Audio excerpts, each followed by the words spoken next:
ध्येयं नैव कदापि यदृधि बिना तस्या कृपा स्पर्शतः यत् प्रेमामृत सिंधु सार रसदम पापैक भाजामपि तद वृंदावन दुष्प्रवेश महिमा शरीर हृदय स्फुर्जतो। बहुत ज़्यादा कम कर दो। श्री राधा श्री राधा।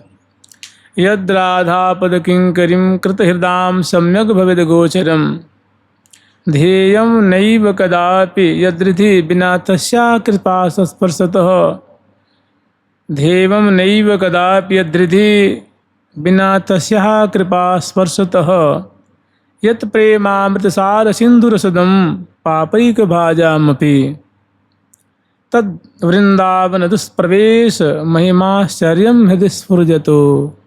महिमाश्चर्यं हृदय स्फुर्जतो। ये श्री राधा सुधा निधि जी का बड़ा सुंदर श्लोक है। यद राधा पद किंकरीं कृत हृदाम सम्यक भवेद गोचरम। जो श्रीधाम वृंदावन का रस है, देखिए वैसे वृंदावन धाम है, वे श्री वृंदावन सब रस को घर। श्रीधाम वृंदावन सब रस के आलय हैं। एक बार किसी ने पूछा था कि देखो भाई वृंदावन धाम है, ये प्रिया जी का घर है, तो यहाँ जितने भी साधक हैं, संत महात्मा और वृंदारक घर हैं, वृंदारक जन हैं, उन्होंने सबको प्रिया जी ने वास दिया है यहाँ कृपा करके। तो जैसे मान लो अन्य उपासक हैं, अन्य किसी स्वरूप के उपासक हैं, तो आप लोग कहते हो कि वृंदावन धाम में जो वास करता है तो उसको प्रिया जी की प्राप्ति होती है। मान लो वो प्राकारांतर से प्रिया जी की प्राप्ति नहीं चाहता है, वो चाहता कि हमें तो वैकुंठ की प्राप्ति हो और वृंदावन में रहता है। वो चाहता कि हमें शिवलोक की प्राप्ति हो और बड़े ही भाव से वो भजन करता है। तो आप लोग कहते हो कि रज का सेवन कर रहा है, वृंदावन धाम ब्रजमंडल का सेवन कर रहा है, तो उसे तो प्रिया जो कृपा होगी, राधा कृष्ण कृपा होगी, तो उसकी क्या गति होगी।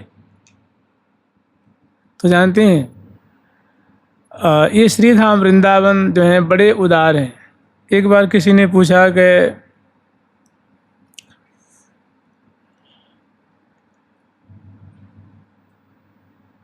कोई कोई जन हैं जो वृंदावन वास करते हैं और जब उनका मन होता है वो यहाँ से चले जाते हैं, फिर घूम फिर करके दर्शन प्रदर्शन करके आ जाते हैं। तो उनको राधा रानी क्यों जाने देते हैं? उनको ठाकुर जी को पकड़ लेना चाहिए कि नहीं भाई, तू हमारे धाम में रह रहा है तो हम तुम्हें नहीं जान देंगे। चाहे कोई ऐसी परिस्थिति पैदा कर देनी चाहिए कि वो जाते हुए भी न जा पावे। तो उन्हें कही कि एक बार प्रिया प्रीतम अपने में बात कर रहे थे, दोनों परस्पर में बात कर रहे थे कि देखो फलाना जीव है, देखो ये वृंदावन से बाहर जा रहा है, लगता है इसकी दुर्मति उत्पन्न हो गई है, तो प्यारे इसको रोक लो। उन्हें कहा नहीं आप रोक लो। तो दोनों अपने में निर्णय किए कि देखो ऐसा है, अगर ये जाना चाहता है तो हम नहीं रोकेंगे, नहीं, किसी का सुख हम नहीं छीनेंगे, किसी का सुख हम नहीं छीनेंगे। हाँ, मैं यहाँ से मार के नहीं भगाऊंगी, मैं यहाँ से मार के नहीं भगाऊंगा। अगर ये जाना चाहता है तो इसके हाथ पकड़ के हम नहीं रोकेंगे। जानते भगवान है, अगर मान लो भगवान चाहे तो क्या नहीं हो सकता है, कोई अपराध ना हो, कोई पाप ना हो, कोई दुष्कर्म ना हो, उम्मती बदल देंगे। लेकिन कहते हैं नहीं, सबको स्वतंत्र छोड़ दिया है, सृष्टि करके स्वतंत्र छोड़ दिया।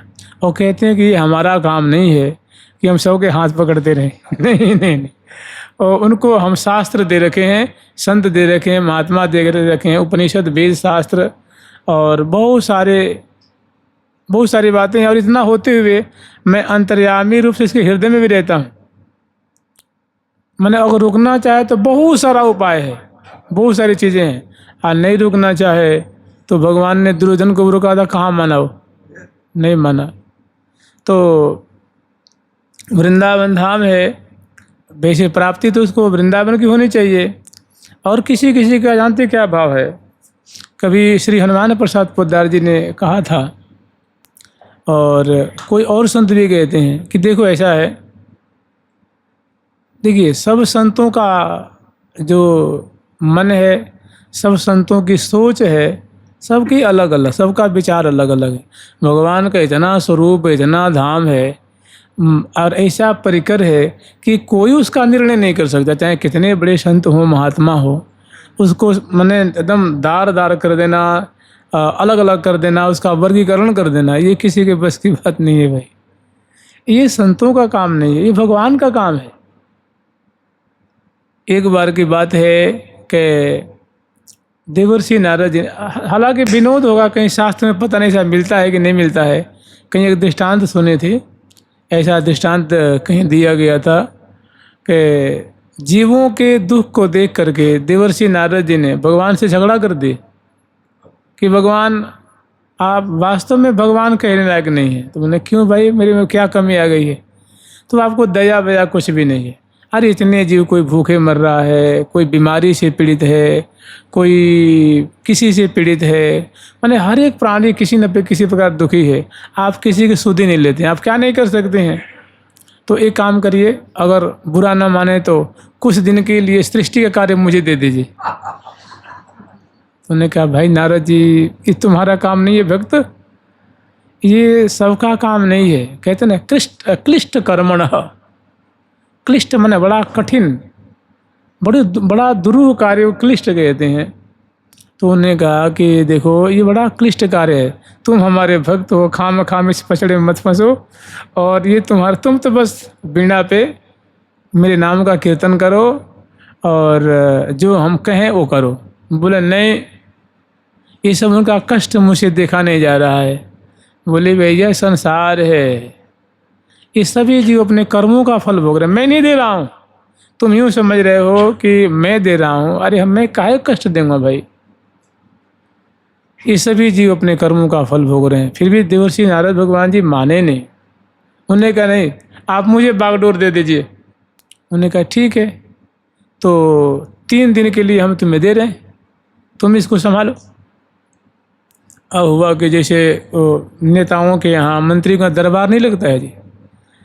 अब यहीं देवर्षि नारद जी को ये चीज़ मिली, अधिकार मिला कि उनके पास हाथी अपने निवेदन लेके आ रहे हैं, सिंह लेके आ रहा है, मनुष्य लेके आ रहे हैं, उनके यहाँ भीड़ लगी हुई है। देवर्षि नारद जी घबराए, किसी का हाथ टूटा है, किसी की छाती में दर्द है, किसी की आँख ही नहीं है, किसी को कुछ है, किसी को, सब अपनी अपनी फरियाद लेके पहुँचे।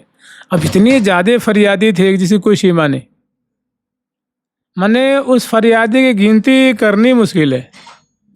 फिर सवेरे से लेकर के और रात्रि तक कुछ भी नहीं सलटा पाए समस्या। बहुत कम मात्रा में, माने बहुत कम मात्रा में, और अधिकांश को चिल्लाते चीखते देखते रह गए। फिर दूसरे दिन वही हाल, फिर तीसरे दिन घबराए, बोले वास्तव में ये हमारा कार्य नहीं है, ये प्रभु ही संभाल सकते हैं। ये माने ये जो सृष्टि का कार्य है, पालन का कार्य है, और बताइए हर एक जीव को आहार देना है, मनुष्य कर सकता क्या? देवता कर पाएगा। पानी में भी देना, कहते हैं ना कि जल में थल में पशु पंछी में सबकी सुधि लेत वो तेरी हु लेगो, कि जलचर हैं, नभचर हैं, थलचर हैं, सबको कहते हैं समुद्र की इतनी गहराई है कि 10-10 हज़ार फीट नहीं, लाखों लाखों फीट है। और कहते हैं कि जैसे मान लो समुद्र में 100 फीट गहराई पे कुछ जीवों का समूह है, 200 फीट गहराई पे कुछ जीवों का समूह है, और 1000 फीट पे, 2000 फीट पे, 10,000 फीट पे, लाख फीट पे, सभी अलग अलग उनकी श्रेणी है। तो जल में थल में पशु पंछी में सबकी सुधि ले तो तेरी हु लेगो, अरे मन मूर्ख क्यों विचार करे,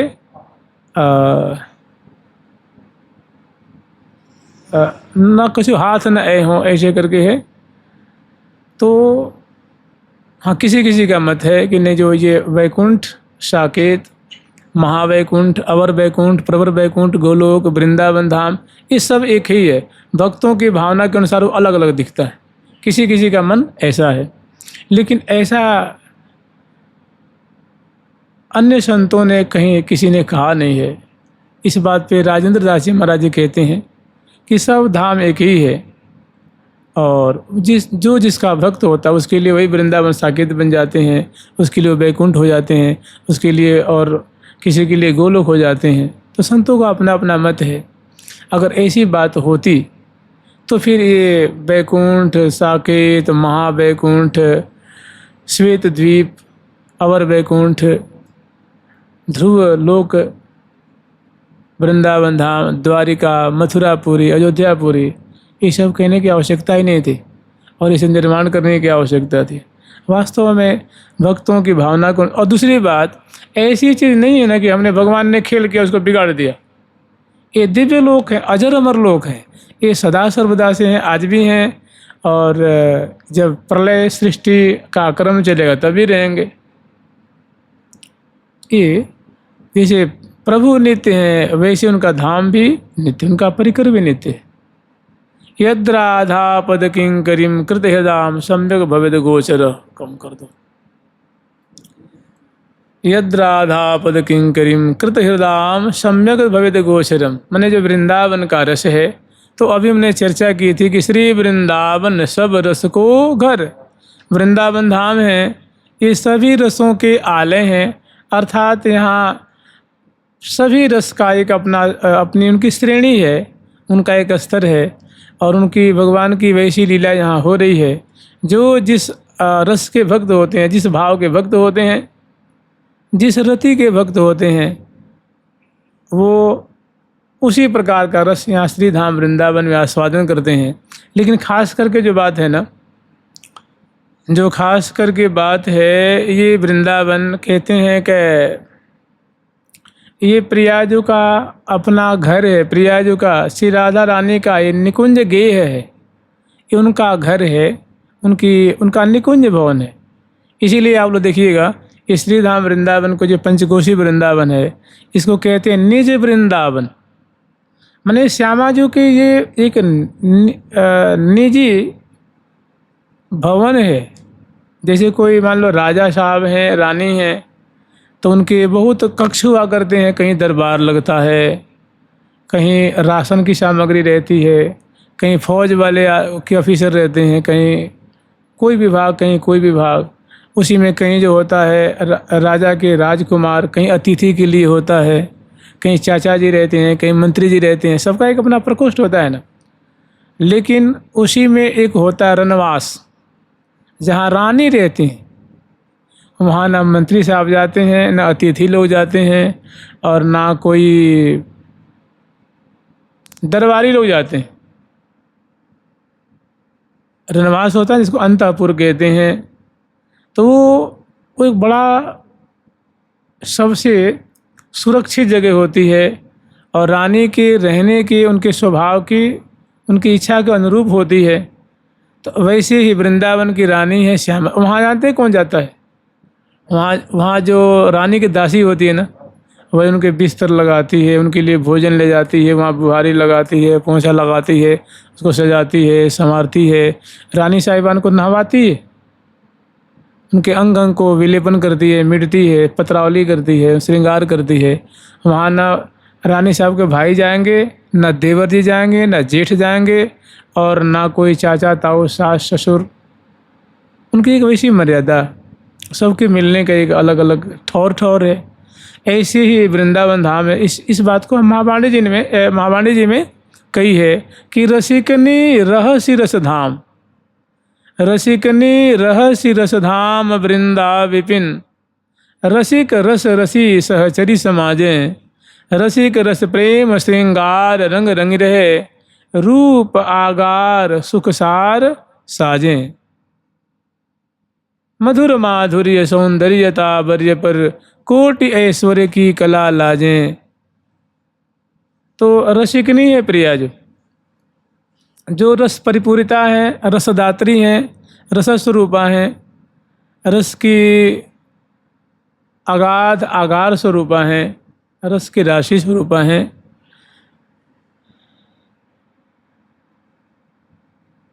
तो प्रिया जो रसिकनी है, रसिकनी रहसी, रहसी का मतलब होता है एकांतिक, ऐसा ठौर, ऐसी जगह, ऐसी स्थली जो सबसे बच बचा करके, जहाँ सबका प्रवेश न हो, एकांतिक हो, जहाँ बड़ी सुख चैन पूर्वक वो निवास करती हैं। रसिकनी रहसी रस धाम वृंदा विपिन। और रहसी धाम क्या है? और रहसी आलय जो धाम है, वो महल है, वो वृंदावन धाम।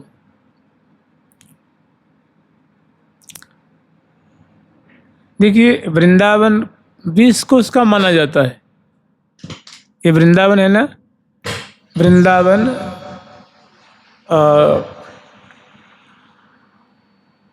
पंच योजन माना जाता है ना, पंच योजन।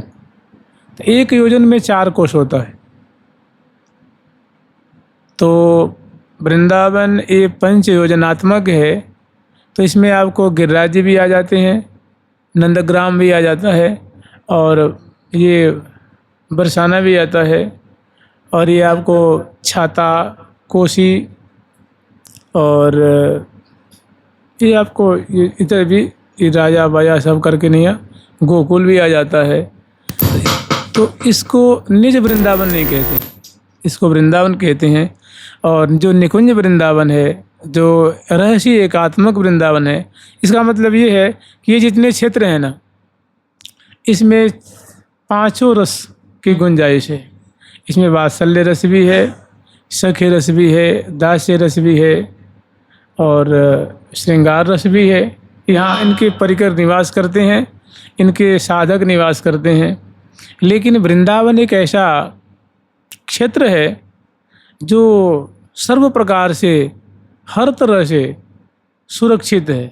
वो प्रयागराज का रहसी एकांतिक धाम है। ये जो परिक्रमा देख रहे हैं ना, ये परिक्रमा भी मतलब पूरी नहीं है, बहुत जगह इसमें छूट गई है। ये 5 कोस की नहीं है ना, ये सुविधा के अनुसार परिक्रमा बना दी गई, संतों ने बनाई है, मैंने पूरी 5 कोस की नहीं है। अरे छोड़ दे भैया, जितना इतना पर्यंत, श्री राधे श्री राधे, इतना पर्यंत छोड़ दो। तो इस परिक्रमा के इर्द गिर्द ये सब वृंदावन ही है, ऐसा नहीं कि वो थोड़ी अलग है, दिव्य वृंदावन। तो 5 कोस का, और ये एक ऐसी जगह है कि यहाँ केवल सखियों का प्रवेश है और किसी का प्रवेश नहीं।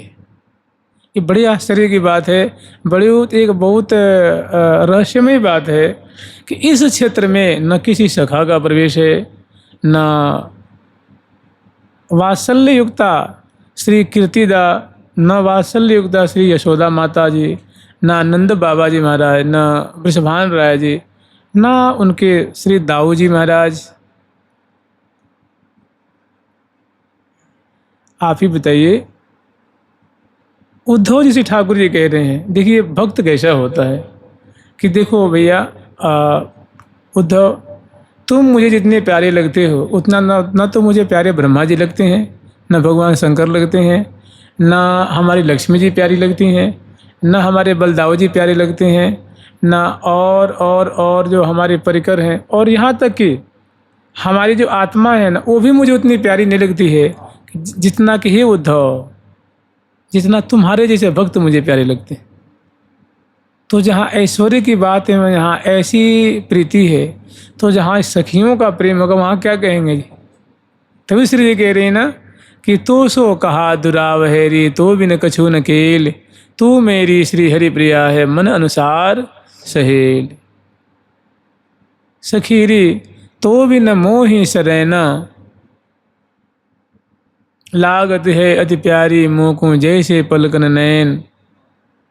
सखीरी तू मेरी ही तू सहचरी ही यकी, तो भी न मोहि सरैना, तो भी न मोहि सरैना। तो जानते जो क्षेत्र है ना, ये पंचकोशी वृंदावन बड़ा मतलब विचित्र है। ये प्रिया जी का घर है, घर। श्री वृंदावन सब रस को घर, चामधि वैभव नित्य बसत बर। नागरि नागर रूप उजागर, गुण आगर शोभा के सागर। रंग रंगीले अति ही सुंदर, परम कृपाल प्रवीण पुरंदर। श्री हरिप्रिया स्वामिनी सुख कर, मैंने श्री हरिप्रिया सखी की जो स्वामिनी है, प्रिया जो राधा रानी, वो बहुत सुखकारी हैं, और नहीं ऐसे इनते पर, इनकी समानता करने वाला कोई नहीं है, ना कोई देवी, ना कोई देवता, ना कोई स्वामिनी। ये अपने आप में। आप ही विचार लीजिए, जहाँ ऐसा कहा जाता है कि अनंत कोटि विष्णु लोक नम्र पद्मजार्चिते, अनंत कोटि विष्णु लोक नम्र पद्मजार्चिते। नम्र माने समझ रहे ना, झुके हुए, विनीत हैं। अनंत कोटि विष्णु लोक नम्र, हाथ जोड़ करके हाहाकार प्रणाम कर रहे हैं। पद्मजार्चिते, पद्मजा कहते हैं लक्ष्मी जी को। कमल से उद्भव है ना, कमल पे देखना लक्ष्मी जी, पद्मजा। अनंत कोटि विष्णु लोक नम्र पद्मजार्चिते। हिमाद्रिजा, हिमाद्रिजा माने पार्वती, पर्वत की कन्या को पार्वती कहते हैं। हिमाद्रिजा। पुलोमजा, पुलोमज ऋषि की बेटी हैं सची, जो इंद्र की पत्नी है ना। हिमाद्रिजा, पुलोमजा, विरंचिजा, सरस्वती जी, वरप्रदे। इन सभी देवियों ने प्रिया जी के मंत्र का जाप किया है। प्रिया जो प्रसन्न हुई हैं, तो प्रिया जी ने वरदान दिया है कि जाओ तुम वैकुंठ में रह करके भगवान विष्णु के संग शोभा पाओ। तुम चले जाओ शिवलोक में, तुम चले जाओ ब्रह्मलोक में, तुम चले जाओ स्वर्ग लोक में, और वहाँ अपने पति के संग रह करके सुखास्वादन करो, संचालन करो। हिमाद्रिजा, पुलोमजा, विरंचिजा, वरप्रदे। अपार सिद्धि वृत्त दिग्ध शतपदांगुली नखे। जिनकी चरण की उंगलियों से अनेकानेक सिद्धियाँ प्रकट होती रहती हैं। कदा करिष्यसि हिमाम कृपा कटाक्ष भाजन। तो वास्तव में श्री हरिप्रिया स्वामिनी सुखकर, हरिप्रिया सखी की जो स्वामिनी हैं, जिनका नाम राधा है, वो सबके लिए सुखकारी हैं। यावन मात्र को सुखी करती हैं, सुख रूपा हैं। श्री हरिप्रिया स्वामिनी सुखकर, और नहीं इनके समान जिसकी इनसे तुलना की जाए कोई नहीं। माने ये अद्वितीय हैं, अपने आप में अद्वितीय, माने जिसके समान दूसरा कोई नहीं हो सकता।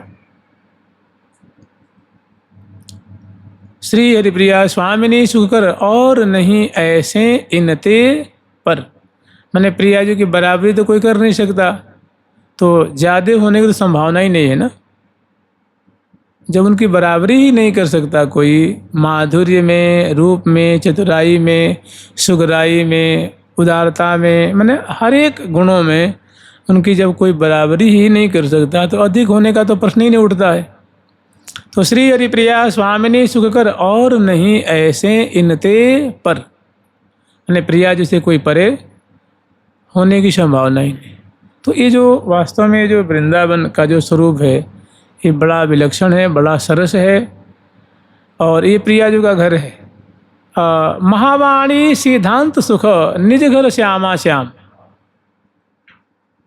माने वृंदावन जो है, क्योंकि जानती हैं सिद्धांत सुख में, महावाणी जी का जो सिद्धांत सुख का प्रकरण है, उसमें वृंदावन धाम के बारे में ही, वृंदावन का स्वरूप कैसा है, योगपीठ कैसा है, रसमय योगपीठ कैसा है, सखियों की कुंज की अवस्थिति किधर है, किन किन कुंजों में वे प्रिया प्रीतम जो है वो लीला विस्तार कर रहे हैं, उन कुंजों का नाम क्या है, वो कुंज किस दिशा में है, कहाँ सरोवर है, कहाँ मंडल है, कहाँ रास है, कहाँ शयन करते हैं, कहाँ उनका उपवन है, उद्यान है, पुलिन में कौन कौन सी लीला करते हैं, घाट पे। मैंने वृंदावन के बारे में महावाणी जी के सिद्धांत सुख में वर्णन किया गया है, बताया गया है। तो महावाणी सिद्धांत सुख निज घर श्यामा श्याम, मतलब महावाणी जी के सिद्धांत सुख में जो वर्ण्य विषय है, जो चर्चा का विषय है, जो विषय वस्तु है, वो वृंदावन धाम के बारे में है, वृंदावन धाम से संबंधित है। मैंने उसमें वृंदावन के रहस्य का वर्णन किया गया है। तो कह रहे हैं कि यद्राधा पद किंकरिम कृत हृदाम सम्यक भवेद गोचरम। तो हम लोग चर्चा कर रहे थे कि वृंदावन धाम इतने उदार हैं कि यहाँ रह के कोई भजन करता है, उसके मन में कि नहीं हमें तो भगवान शिव के गण में जाकर मिलना है, तो वृंदावन को वहीं भेज देते हैं, जाओ क्योंकि वृंदावन सबके मनोरथ पूर्ण करते हैं। ये ज़बरदस्ती अपने में मिलाते नहीं हैं, ज़बरदस्ती अपने में भर्ती नहीं करते हैं दबाव दे करके, और कहते हैं ना ओ क्या कहते हैं उसको, मैनिपुलेट करके, माने किसी की बुद्धि में उसको ब्रेन वॉश नहीं कर देते हैं कि भाई ये सही है, ये सही है, ये सही है, गलत है, गलत है, गलत है, ये बड़ा है, बड़ा है, बड़ा है। तो ऐसे बड़े उदार ऐसे नहीं करते हैं, उसकी सोच देख लेते हैं और उसको वहीं के लिए उसको भेज देते हैं, जाओ भैया तुम्हें जहाँ रहना है। इसीलिए बड़े उदार हैं। जय वृंदावन नित्य विहार, श्री राधा प्रिय परम उदार, बहुत उदार। माने उदार उसको कहते हैं कि जो मांगा जाए उसे 1000 गुना ज़्यादा दे, बहुत अत्यधिक देता है, उसको कहते हैं उदार। माने अत्यधिक से अत्यधिक देने की जिनकी प्रवृत्ति है उसको उदार कहते हैं। तो यद राधा पद, अब जहाँ तक बात है वृंदावन की, तो वृंदावन के रस का तात्पर्य होता है मधुर रस। श्री वृंदावन यद राधा पद किंकरीम कृत हृदाम सम्यक भवेद गोचर, जिसके हृदय में, अर्थात ये जो वस्तु है राधा रानी की सखियों की वस्तु है, ये मधुर रस है, राधा रानी की सखियों की वस्तु है, उनके हृदय की चीज़ है।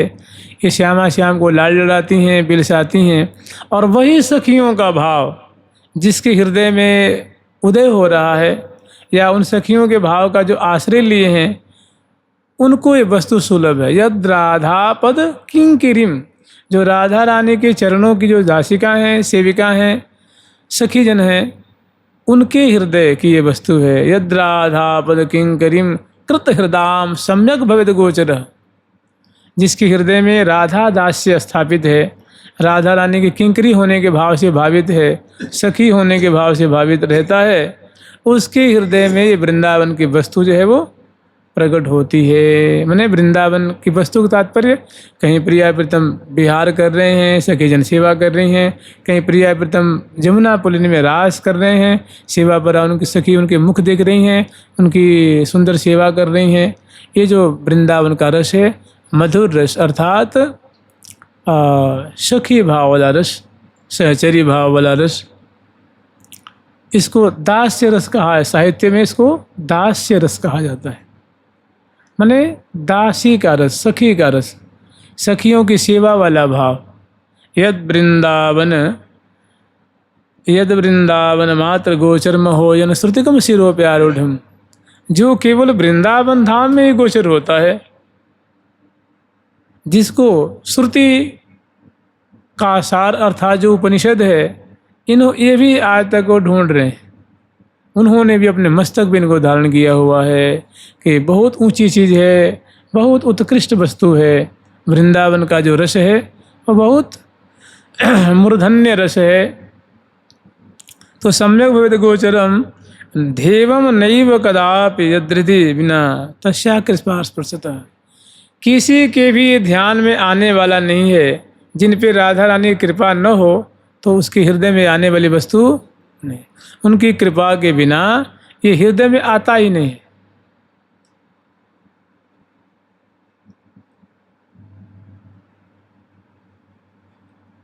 माने ध्यान की वस्तु नहीं बन पाती, ध्यान का विषय नहीं बन पाता है, उसकी इसके प्रति यहीं पे रह लेगा, उसकी रुझान नहीं होगी।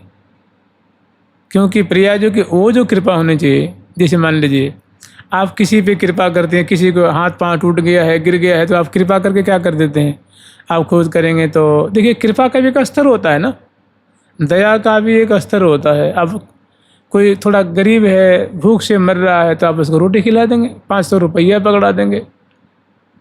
आप उसको अपने गहने थोड़े नहीं दे देते हैं कि आप उसको अपने बैंक बैलेंस दे देते हैं क्या। तो उस पर थोड़ी सी कृपा करी, इतनी सी अल्प मात्रा में कृपा करी ना, आप उसको अपना घर का सदस्य बना लेंगे। तो एक दया की, कृपा की, सबकी एक स्टैंडर्ड है। ऐसे प्रिया जो कि दया की भी एक स्टैंडर्ड है, किस पे कैसी दया करनी है। तो ये जो क्षेत्र है, ये जो विषय है, जो परिकर है, ये बड़ा विलक्षण है। वो जहाँ जो वृंदावन का सार सर्वस्व है, अर्थात प्रिया जो का दास्य भाव, ये जल्दी किसी को नहीं देते। इसके लिए शर्त रखी गई है कि हमारी सखिन की शरण ले लो, हमारी सखियों की जो परंपरा है उसके शरणागत हो जाओ और ऐसे ऐसे ऐसे ऐसे साधना करो, तब ये मिलने की है। बिना तस्या कृपा स्पर्शतः, जब तक प्रियाजू की कृपा किरण नहीं होती है तब तक ये ध्यान में उसकी सोच में ही नहीं आएगी ना। देखिए, जब मैं ही आया था वृंदावन तो 2-4 दिन 10 दिन 1-2 महीना के हम आए होंगे, तो कहीं संतों के संग रहते थे, तो कोई संत मिलेंगे, मुझे बहुत बढ़िया संत मिले तो वृंदावन के निकुंज की चर्चा करते थे, तो मुझे हंसी आती थी कि ये भी लगता है महाराज जी कैसी कैसी बात करते हैं। अरे दाढ़ी है, मूछ है और जटा है, जूट है, मुंडन है, शरीर पुरुष का है, वो सखी कैसे बन जाएगा। मुझे बड़ा मैंने एक अजूबी सी बात लगती थी, मैंने कि कैसी बात करते हैं। हाँ, स्त्री तो बन सकती है, मान मेरा विचार था कि स्त्री बन सकती है, कि उसका स्वभाव ही प्रकृति ही सेवा का होता है और बहुत कोमल हृदय की होती है, उसको मान लें। लेकिन जब बात समझ में आई तो लगा कि भाई यही हमारी चीज़ है, कृपा से अनहोनी हो। तो बिना तस्या कृपा स्पर्शतः यत प्रेमामृत सिंधु सार रसदम, जो प्रेमामृत सिंधु के प्रेमामृत सिंधु रस के विसार को प्रदान करने वाली हैं।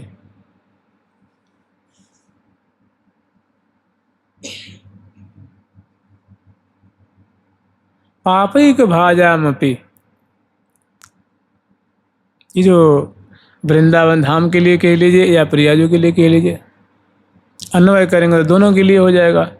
तो यत प्रेमामृत सार सिंधु रसदम, जो प्रेमामृत रस के, प्रेमामृत सिंधु के सार के भी रस, प्रेमामृत सिंधु के रस के विसार को देने वाले हैं।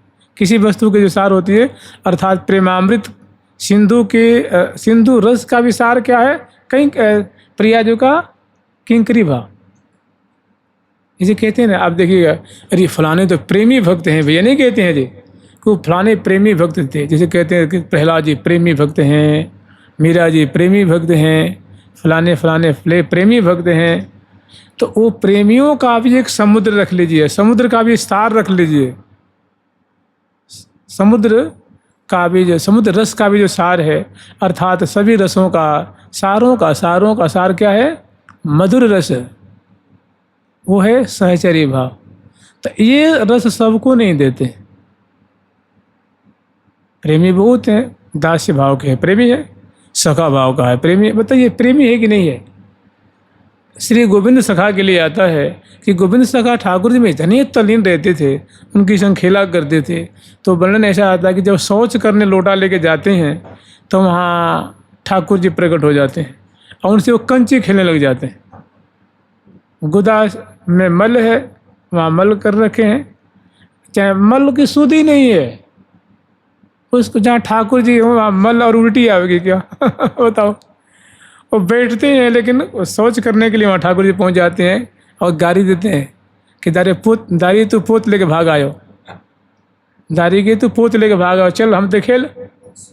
पोत माने समझे ना, चांस माने तू क्या क्या कहते हैं उसको, टर्न लेके आते हैं, बारी लेके आते हैं, माने तुम्हें चलना था और तू यहाँ शौच करने आ गया, अब वहीं पे खेल भी लग जाते हैं ठाकुर जी से। बताओ प्रेमी है कि नहीं है।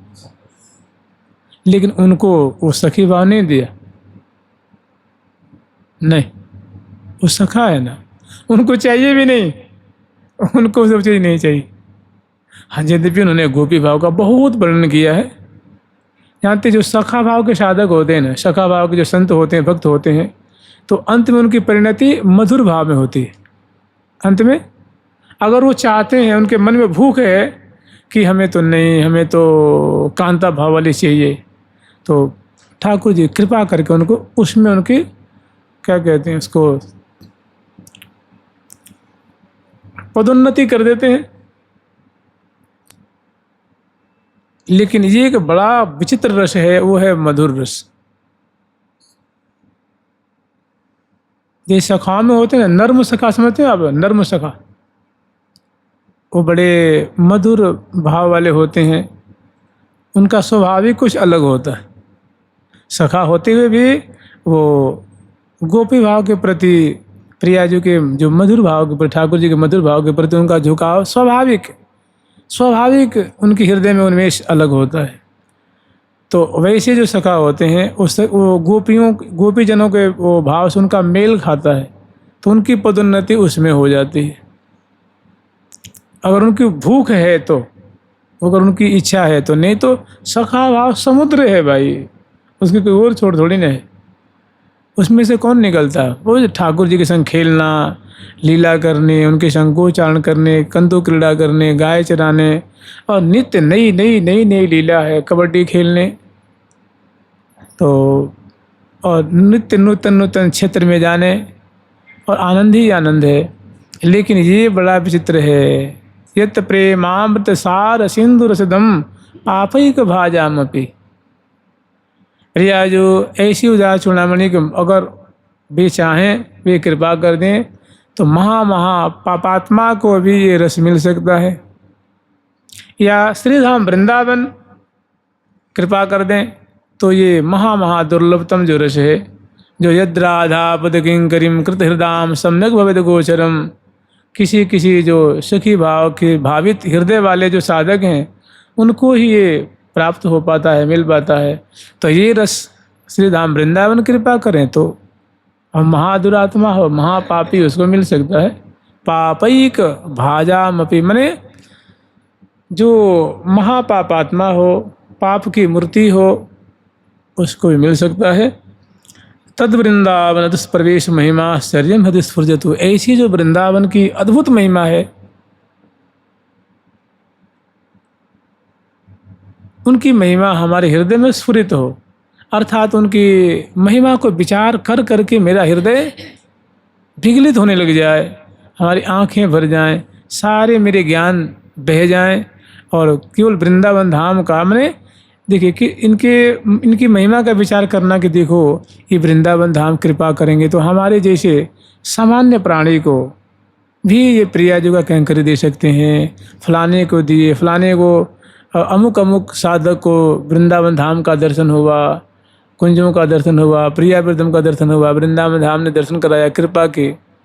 तो ऐसे जो वृंदावन धाम की, देखो अपनी गोद में ददौ राधिका किंकरी बेह, जो वृंदावन धाम, प्रिया प्रीतम ने अपने आप को समर्पित कर दिया वृंदावन धाम को कि हे वृंदावन धाम, हम तुम्हारी गोद में खेले करेंगे। देखो ये बंसी बट है, सेवा कुंज है, और रंग बाग है, ललित बाग है, विशेष बाग है, जमुना पुलिन है, मैंने जो वृंदावन का क्षेत्र है, तो हमारे आपके लिए वृंदावन का क्षेत्र है। तो जैसे माँ के लिए जो होता है ना, ये और इतने क्षेत्र को गोद कहते हैं ना, इसको गोद कहते हैं। तो ऐसे मानो ये वृंदावन क्या है, ये गोद है, वृंदावन धाम गोद है, उसमें प्रिया प्रीतम खेल रहे हैं। तो गोद का बच्चा आप तो किसी को दे सकती हो ना, चाहो तो, आपके मन में लाला तो चल बच्चा को खिला ले, तो आपने झट उतार को उनको दे दिया। तो ऐसे वृंदावन धाम चाहें तो अपने गोद के खिलौना किसी को दे सकते हैं ना, कि तू खिला लो, तुम दर्शन कर लो, तुम चलो, तुम कृतार्थ हो जा। तो और वृंदावन धाम ने क्या किया है, ददौ राधिका किंकरी बेह, श्री धाम वृंदावन ने कहा कि देखो मैं सखी वृंदो तुम ते बहुत खुश हूँ, या प्रिया प्रीतम को लो और तुम इनको लाल लड़ाओ। वृंदावन धाम ने ददौ माने दे दिया है, राधिका किंकरी बेह, राधा रानी की जो सखियाँ हैं उनको दे दिया। माने ये सारा जो सूत्र किसके हाथ में है, सखिन के हाथ में। जैसे पतंग का सूत्र होता है ना, पतंग के जो धागा होता है, वो डोरी होती है, वो जो पतंग उड़ाता है उसके हाथ में है। तो वो रस वृंदावन धाम के भी हाथ में है, सखिन के भी हाथ में है, और प्रिया जो सबकी स्वामिनी है। वृंदारण्य स्थलीयम ददौ राधिका किंकरीभ्य, सखियों के हाथ में। तो वास्तव में जो वृंदावन का रस है ना, बहुत निगूढ़ है, और वृंदावन में सख्य भाव भी है, दास्य भाव भी है, वात्सल्य भाव भी है, और अन्य मतांतर के भी साधक यहाँ रहते हैं। माने ये इतने उदार हैं कि सबको जो चला है अपने गोद में शरण देते हैं और सबके मनोरथ को पूर्ण करते हैं। लेकिन सबको अपनी सखी बना लेंगे सो बात नहीं, जिसकी जैसी भावना उसको वैसे कर देंगे। जिसके हृदय में ऐसी भावना है, जो सखी परंपरा से जुड़ा हुआ है, उसको सखी बनाएंगे ना। जिसके हृदय में ललक है कि नहीं हमें तो वो चाहिए, तो उसको वो देंगे। और जिसके मन में नहीं हम आपके घर में रहेंगे लेकिन हमें वो चाहिए, कहा ठीक हमारे घर में रह ले, खा ले पी ले और साधना कर ले, तुझे वहीं भेज देंगे, चिंता मत कर। तो ये औदार्य है। ये डर पा करके तलवार से अपनी परिकर में नहीं मिलाते, नहीं, ये उनका औदार्य है। जुगल किशोर हमारे ठाकुर, ददौ राधिका किंकरिभ्य तद वृंदावन दुष्प्रवेश महिमा। ऐसी इनकी महिमा है जहाँ सबकी मति प्रवेश नहीं कर पाती है, सबकी बुद्धि जहाँ नहीं पहुँच पाती है। दुष्प्रवेश, जहाँ प्रवेश करना बड़ा दुष्कर है, बड़ा कठिन है। जिनके स्वरूप को जानना, जिनकी महिमा को जानना बहुत कठिन है। ऐसा आश्चर्य में जिनका प्रभाव है, ऐसी आश्चर्य में जिनकी महिमा है। हे वृंदावन धाम, कृपा करके हमारे हृदय में भी आप स्फुरित कर दीजिए, जिससे कि हम प्रिया जो कि लाल जो कि सखी जन की और आपकी महिमा को समझ पावें। एक कणिका भर दिवा दीजिए, मेरे हृदय में उसकी स्फुरना कर दीजिए, माने झिलमिलाने लग जाए, दिखने लग जाए, भासने लग जाए। ऐसी मांग की गई है इस श्लोक में। आचार्य चरण मांग कर रहे हैं कि हे वृंदावन धाम, आप अपने स्वरूप को हमें हमारे हृदय में स्फुरित कर दीजिए, जिससे कि हम यहाँ की जो वस्तु है, यहाँ की वस्तु है लाडली लाल, यहाँ की वस्तु है और उनकी सेवा, यहाँ की मिठास है, यहाँ की मधुरता है। और वे हमेशा जो क्रीड़ाशील हैं, जहाँ विराजत मोहन राजा, जहाँ विराजत मोहन राजा, श्री राधा सी रानी, श्री राधा सी रानी। जय जय वृंदावन रजधानी, जय वृंदावन रजधानी, जहाँ विराजत मोहन राजा, श्री राधा सी रानी। विराजत मोहन राजा, श्री राधा सी रानी। जय जय वृंदावन रजधानी, जय वृंदावन रजधानी। श्री हरि प्रिया हितो निज दासी, श्री प्रिया हितो निज रहत सदा यज्ञमानी, रहत सदा यज्ञमानी। श्री जय जय जय जय वृंदावन रजधानी, जय जय वृंदावन।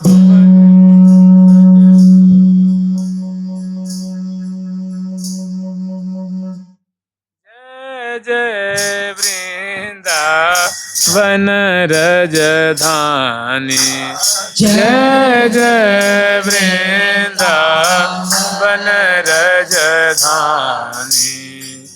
बड़े आश्चर्य की बात ये है कि देखो इसी वृंदावन में हम लोग भी रह रहे हैं, को मकान बना हुआ है, ये रास्ते बने हुए हैं, और इसी में सिद्ध सृष्टियाँ भी हैं, सिद्ध हैं, जिनको कोई भूख नहीं लगती है, वो बिना कलेवर के भजन कर रहे हैं। वो कभी कभी किसी पे विशेष कोई कृपा होती है तो उनको दर्शन देते हैं। और इसी में आचार्य चरण भी आपके हैं, जो जितने आचार्य हैं वृंदावन के, जो रसिकाचार्य हैं, वो भी यहीं पे हैं, माने वो आचार्य रूप में हैं। किसी की ज़्यादा उत्कंठा हो तो उसको बिल्कुल उसी साधु रूप में, आचार्य रूप में उनको दर्शन देते हैं, उन पर कृपा करते हैं, उनको रास्ता सुझाते हैं, उनकी समस्या उसको समाधान करते हैं। एक बार एक संत के जीवन की बात आती है कि वो महात्मा थे, गौड़ीय संप्रदाय के थे, बड़े ऊंचे कोटि के सिद्ध बाबा थे। तो वो यहाँ भजन करने आए थे और वो जो अष्टकालीन लीला है ना, उसकी वो शिक्षा लिया करते थे।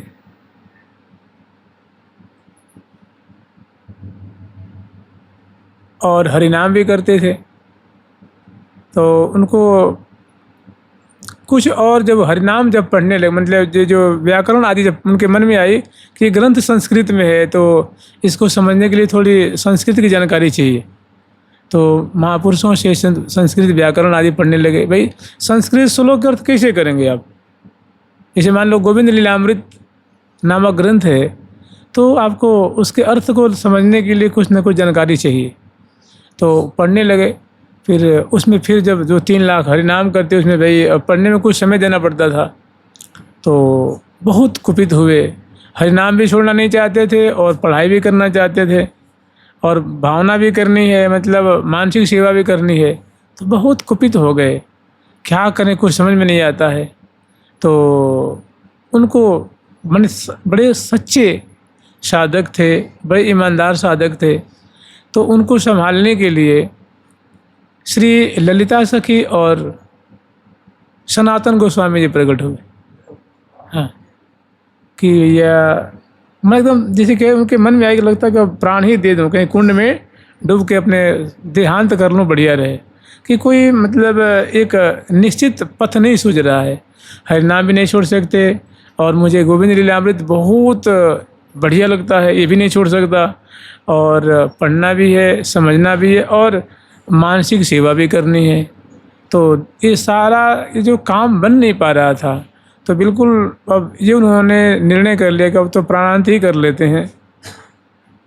तो रात्रि में ही श्री ललिता जी और श्री सनातन गोस्वामी पाद प्रकट हुए और पूछे कि भैया मधुकरी भर पेट मिल जाती है ना? तूने कहा हाँ मिल जाती है। साधना कैसे चल रही है? तूने कहा हमारा ऐसी ऐसी स्थिति है। तूने पे सिर पे हाथ रखा, चिंता मत करो। जब ललिता सखी आ जाएं और आचार्य चरण आ जाए तो फिर बताइए क्या कोर रह जाएगी, क्या कसर रह जाएगी, क्या कमी रह जाएगी। तो कहने का मतलब श्री रूप गोस्वामी, श्री सनातन गोस्वामी पाद जब ऐसी कृपा की, उससे 250-300 वर्ष पहले वो निकुंज में चले गए थे, लेकिन आए, उनको दर्शन दिए। और की बात, अभी की बात बताऊँ आपको, हमें एक महात्मा जी सुनाए थे। उनको पधारे हुए 4 साल हो गया होगा, लगभग 4 साल मान लीजिए। तो उससे साल भर 2 साल पहले उन्होंने सुनाई होगी मुझे। बता रहे थे कि श्री हरिव्यास देवाचार्य जी, महावाणी जिनकी रचना है, मैंने जिस महावाणी उन्होंने सखी स्वरूप से, श्री हरिप्रिया नामनी सखी स्वरूप से लिखा है, तो अपनी उनके बारे में सुना रहे थे कि यही जो ये जयपुर मंदिर है, ये राधा माधव जी का मंदिर है काले बाबू के सामने, उसमें एक उस मंदिर के हिस्से में एक संतों, निम्बार्की संतों के रहने के विशाल आश्रम है और मंदिर भी है। उसका नाम है राधा रसिक मंडल। और मुझे लगता है राजस्थानी भक्तों का तो वो गढ़ समझ लीजिए, सैकड़ों हजारों उसमें भक्त आते हैं। राजस्थान के परिकर उसमें बहुत जुड़े हुए हैं। और उसी में से एक कोई राजस्थान की ठकुरानी थी, वो पढ़ी लिखी नहीं थी, पुराने ज़माने की थी। मैंने उस समय वो 60-70 वर्ष की अवस्था की हो गई। तो जुगल घाट पे महाराज जी वो रहते थे, आप लोग जानते ही हैं, बहुत अच्छे महात्मा थे, मानसिक सेवा में बहुत डूबे रहते थे, श्री धाम वृंदावन वास करते थे और 4 बजे से पहले उनसे कोई मिल नहीं सकता था। 3 बजे उठ जाना, 4 बजे बैठ जाना और उसके बाद मानसिक सेवा प्रियाव्रतम करने। और बैराग की मूर्ति थे, सखी भाव की उपासना करते थे सुख संप्रदाय के संत, सखी भाव के परमानंद उपासक थे। तो उनसे मिलने के लिए जैसे भक्त लोग आते हैं ना, तो संतों के दर्शन करने जाते हैं कि भाई वृंदावन में कौन संत हैं, उनके पास जाते हैं, प्रणाम करते हैं और उनसे कुछ शिक्षा लेते हैं, कुछ सीखते हैं, समझते हैं, सुनते हैं, कोई शंका होती है समाधान कराते हैं। तो राजस्थान की ठकुरानी थी और वो वैसे कोई वैद्यालय ज्ञान में कुछ नहीं था, लेकिन कुछ पाठ वाठ वो कर लेती थी, अल्प जानकारी, अक्षर की थोड़ी जानकारी होगी। तो वो आके बताएं कि महाराज जी मुझे हरिव्यास देवाचार्य जी ने ऐसी ऐसी मेरे पे कृपा की कि मैं भजन कर रही थी और एकाएक क्या हुआ कि भजन करते करते एकाएक वो दृश्य खत्म हो गया, सब तिरोहित हो गया। अब वहाँ श्री हरिव्यास देवाचार्य प्रकट हो गए और प्रकट हो करके उन्होंने कहा कि देखो ये सेवा करो, एक पर्दा लगा दिया, आकर के उन्होंने एक पर्दा लगा दिया। अब वहाँ प्रियाव्रतम प्रकट हो गए और कहा कि सुनो ये चीज़ प्रियाव्रतम को भोग लगाओ। तो क्या देख रही हैं कि वो प्रिया जो की सखी बन गई, उनके जो ये पंचभौतिक कलेवर था वो तिरोहित हो गया और प्रियाव्रतम प्रकट हो गए। जैसे भोग लगाते हैं तो एक पर्दा लगा देते हैं ना हम लोग, कोई उत्सव आदि होता है तो एक पर्दा लगा देते हैं, पर्दा लगवा दिया और प्रिया जी का भोग लगाओ, ठाकुर जी को भोग लगाओ, जल पिलाओ, मुख धुलाओ और ऐसे करने वाला कहीं फिर इनको मुखबास देव, तांबुल खवाओ और इनकी अब आरती उतारो। आरती उतारा, फिर उन्होंने आरती उनकी प्रियाव्रतम की उतारी और उनके सिर पे हाथ रखा और अपना स्वरूप दिखा, देखो मैं हरिव्यास देव जी हूँ और मेरा स्वरूप ये, तुम्हारा स्वरूप ये। अच्छा बताओ तुम्हारी इच्छा पूरी हो गई ना? उन्होंने कहा हाँ पूरी हो गई। फिर वो सब भजन करते करते दृश्य प्रकट हुआ और तिरोहित हुआ और फिर वो देखे तो हम तो पंचभौतिक शरीर में बैठे हुए, ये क्या है? तो कहने मतलब ये महापुरुष हैं, सब यहीं रहते हैं, कहीं नहीं गए हुए। और जानते आचार्य 2 रूप में रहते हैं, एक जो उनका संत स्वरूप होता है उस रूप में रहते हैं और एक जो उनका जो अंतरंग स्वरूप होता है उस रूप में रहते हैं। तो श्री वृंदावन सब रस को घर, जामति वैभव नित्य बसत बर। तो ये जानते हैं बहुत पुरानी बात नहीं है, मुझे महाराज जी ने हो सकता है 7-6 साल पहले सुनाया होगा और हो सकता है उसे 2-4 साल पहले की बात हो या 6 महीना पहले की बात हो। तो वो कहते देखो भाई आज भी आचार्य चरण कृपा करते हैं, आज भी संत आचार्य, आप लोग सुने होंगे कि ये कोई बहुत हजारों वर्ष पहले की बात नहीं है। श्री नाभाजी महाराज श्री प्रियादास जी के हृदय में प्रकट हो गए और कहे कि देखो भैया जो हमने भक्तमाल रचना की है ना, अब वो छप्पे का अर्थ समझना, भाव समझना बड़ा क्लिष्ट हो गया है, तुम एक काम करो उसकी रसमयी टीका करो। तुमने कहा महाराज कैसी बात करते हैं, हम तो अपढ़ आदमी हैं, हमें कोई विशेष ज्ञान है नहीं, मैं विद्वान हूँ नहीं, तो मैं कैसे कर पाऊँगा, हमारी क्षमता तो है नहीं। मैंने कहा प्रौढ़ की सुनाइए, ध्रुमन प्रवेश करी प्रौढ़ की सुनाइए। उन्होंने कहा चिंता मत करो, जिसका तुम चरित्र गान करोगे ना वही संत तुम पे कृपा करेंगे। अर्थात जिस भक्त की वो जो छप्पे पे तुम टीका करोगे तो वे स्वयं तुम्हारे हृदय में प्रकट होगे और विस्तार करवाएंगे। तो ऐसे किसी संत के यहाँ नामदेव जी महाराज प्रकट हो गए थे, किसी के यहाँ कबीरदास जी प्रकट हुए थे और हमने उस संत का दर्शन किया है, आप लोग शायद किए ना हो। एक पंडित जी थे यहाँ, ये मोटे गणेश है ना, मोटे गणेश पे रहते थे वो, मैंने दर्शन किया था उनका लगभग 2002 में। उनके पास पूज्य श्री राजेंद्र दास जी महाराज बहुत जाया करते थे। 2002 में 2000 में किया था।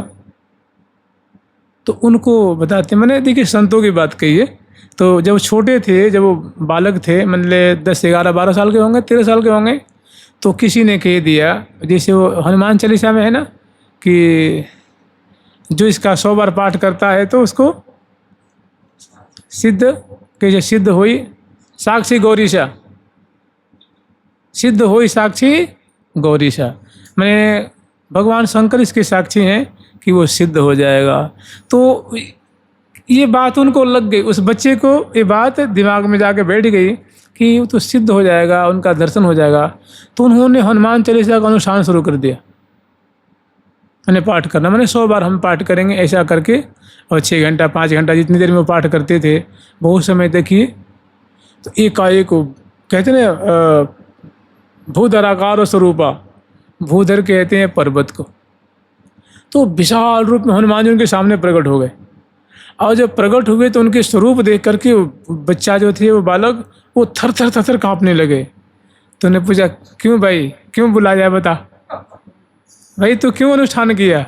वो तो बच्चा लगा रोने कि महाराज मैंने आपको नहीं बुलाया था, वो किसी ने कह दिया तो मैंने अनुष्ठान किया था।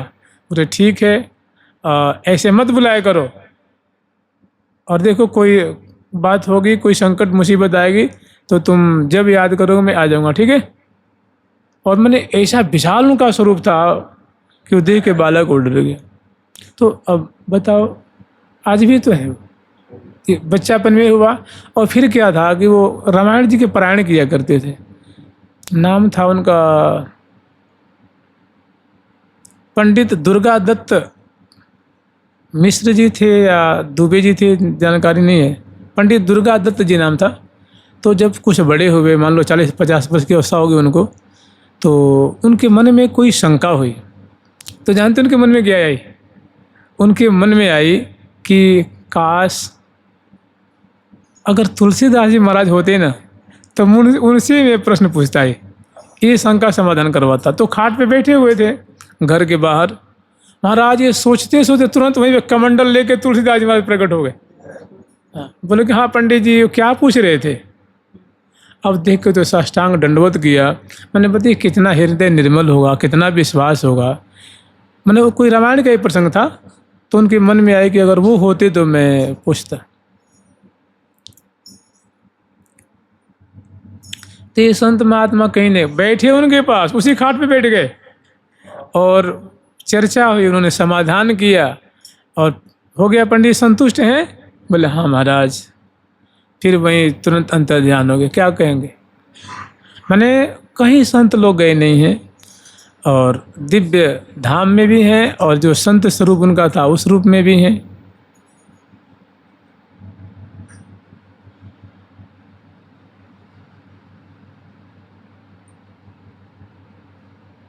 एक बार मैं बरसाने में रहता था, तो वहाँ किसी ने कहा, उस समय मधुकरी करते थे, तो किसी ने कहा कि एक काम करो, वो डबारा गांव है ना, डबारे में बहुत बढ़िया मधुकरी मिल जाती है, तो वहाँ चले जाकर। वहाँ के लोग छाछ भी देते हैं, दही भी देते हैं और दूध भी देते हैं। तो डबारा वहाँ से कम 3 किलोमीटर होगा जी, 3 किलोमीटर से तो कम होगा नहीं।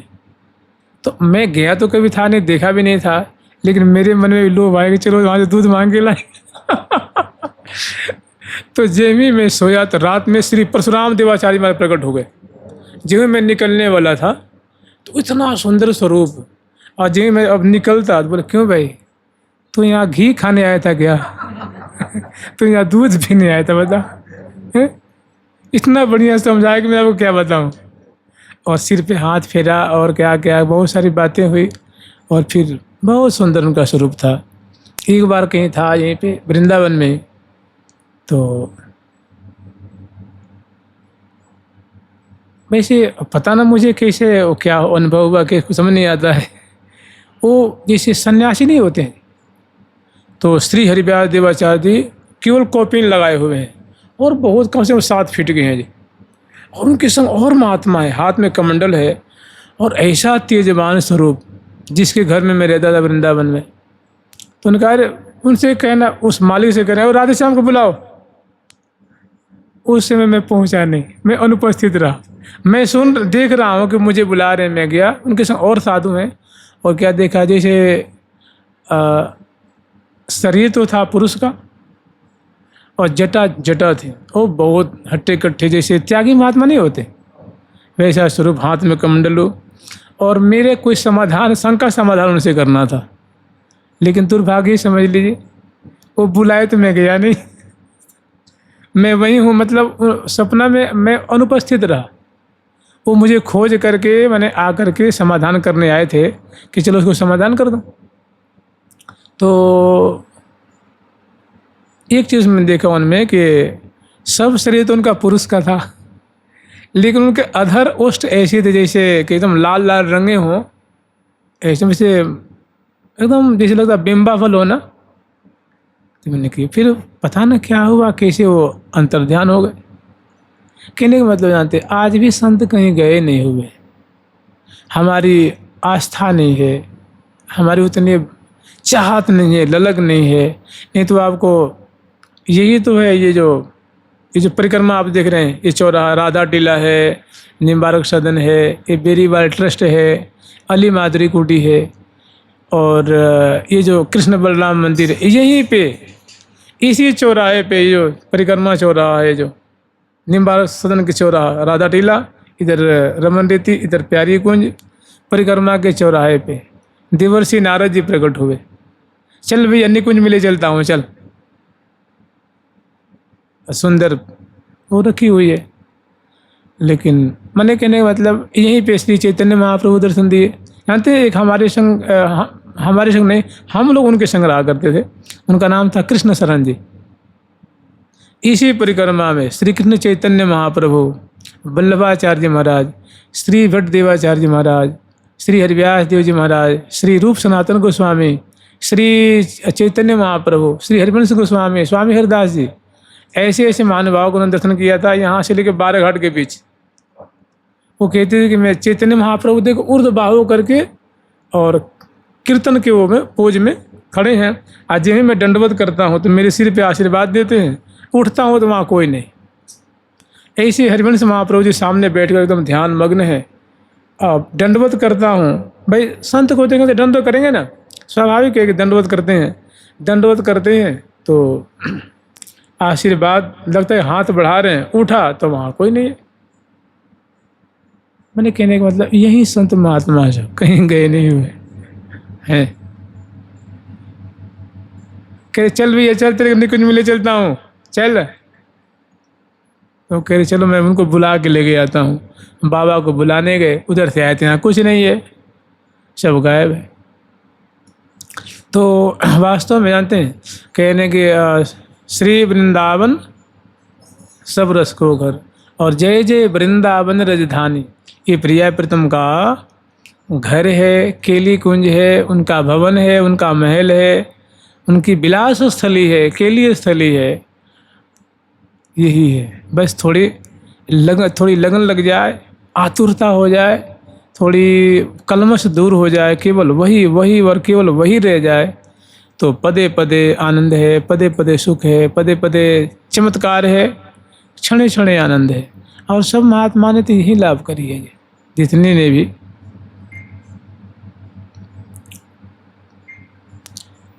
भाग बड़ो वृंदावन पायो, जा रज कुंग सुर नर मुनि जाचित, विधि शंकर सिरनायो, भाग बड़ो वृंदावन पायो। भाग बड़ो वृंदावन पायो, भाग बड़ो वृंदावन पायो, भाग बड़ो वृंदावन पायो, भाग वृंदावन पायो। जारज को सुर नर मुनि वांछित, रज को सुर नर मुनि वांछित, विधि शंकर सिरनायो। शंकर सिर नायो। बहुत कजुगया रज बिनु बीते,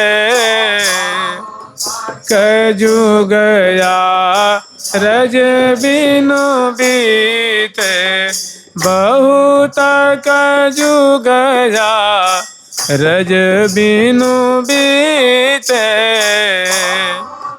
कजुगया रज बिनु बीते, जन्म जन्म डहकायो,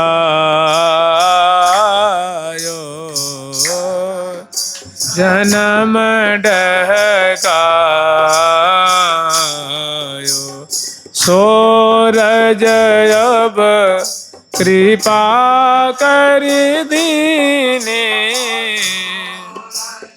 अब कृपा कर दीने, सूरज अब कृपा कर दीने,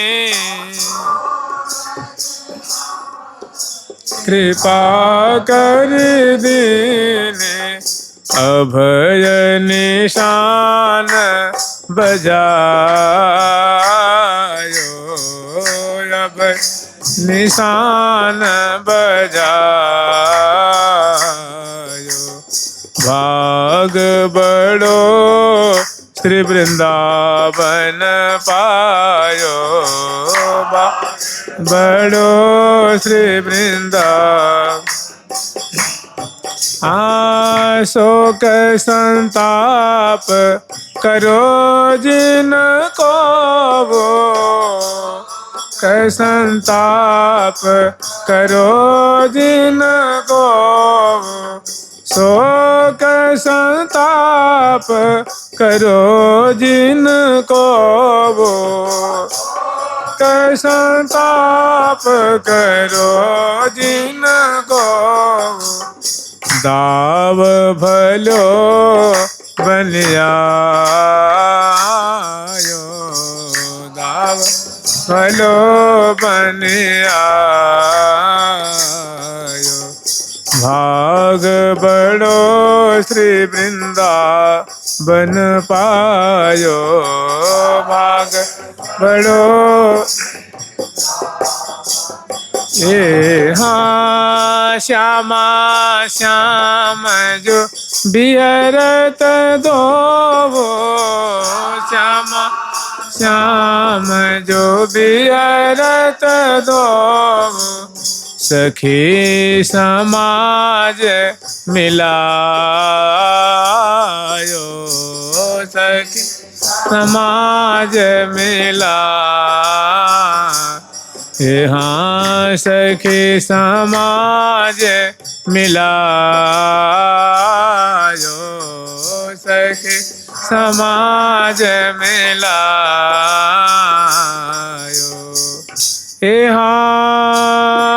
यहाँ शोक संताप करो जिनको वो, शोक संताप करो जिन।